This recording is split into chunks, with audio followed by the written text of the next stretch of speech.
Governor, Mr. Broyne, and those of you gathered here, I really appreciate the opportunity to be here today and take part in this. And I would like to share with you, for someone who's been involved with policy development in the farm program area at Farm Service Agency for the last 25 years, how exciting it is to have a program like the Biomass Crop Assistance Program on board and just near the finish line and ready to roll out.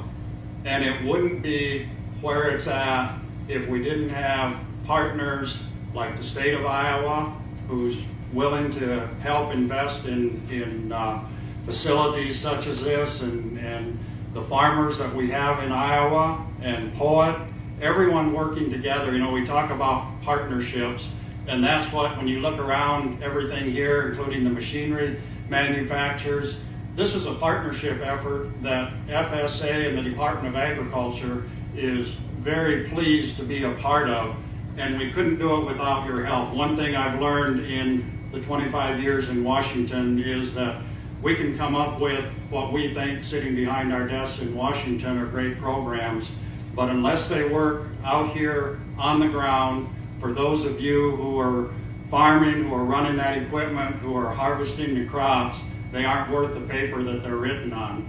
And I had a very enjoyable experience this morning, and we'll have a couple more opportunities today to sit down with some of these farmers who have actually contracted to grow this, are growing corn and contracted to sell the corn cobs and the biomass and be on the cutting edge of delivering another new energy product. And I thought too, as the governor mentioned, with your Iowa Office of Energy Independence, over 25 years ago, I farmed for 15 years in your neighboring state of South Dakota, and thinking about different options for agriculture. And as I mentioned to the group this morning, you know, we're somewhat limited here this far north with the types of crops that we can grow.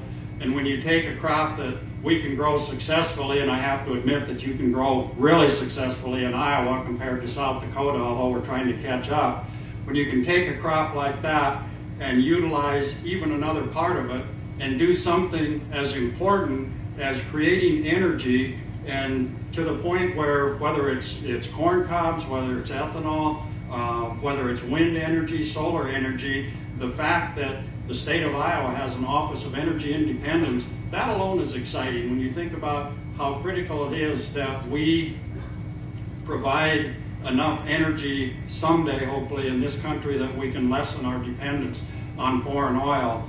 And I'll date myself with saying this, and like I've told many, right now it's really cool to be involved in agriculture. It wasn't always the case, as most of you know.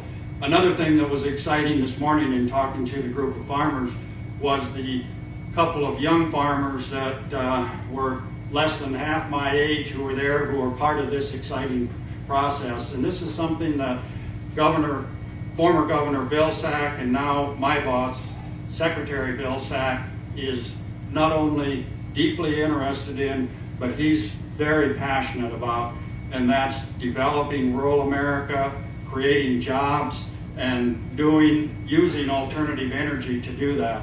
And what's happening right here around us is exactly what Secretary Vilsack is envisioning for rural America, only you happen to be a little further ahead, thanks to POET, thanks to your state, and what's going on right here.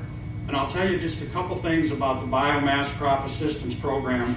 It's a new program for FSA. You think of FSA as the direct and counter-cyclical payments, the subsidy payments, the conservation, the CRP program. Those things have been in place. We'll be celebrating next year the 25-year anniversary of CRP.